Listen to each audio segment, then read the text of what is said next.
পেঁয়াজি, ছোলা, বুট, মুড়ি খাওয়ায় যে মজা, সারাদিন ভাত খাইয়া তারপরে ইফতারে শরীক হওয়া, ছাগলে ঘাস খাইলে যেমন লাগে ওই রকম তার মুখে লাগে, এই মজা পাবে না। রোজাদারের যে মজা লাগে সেই মজা সে পাবে না।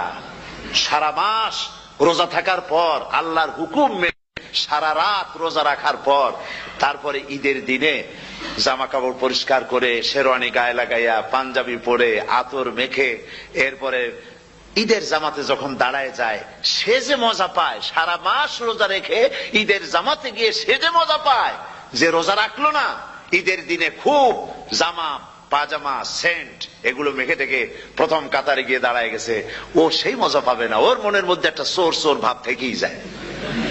সে মনে মনে ভাবে এই জামাত আমার না, জোর করে আসছি, এইখানে দাঁড়াবার যোগ্যতা আমার নাই। মনের মধ্যে সে একটা অপরাধী ফিল করে, সে ফিল করতে থাকে।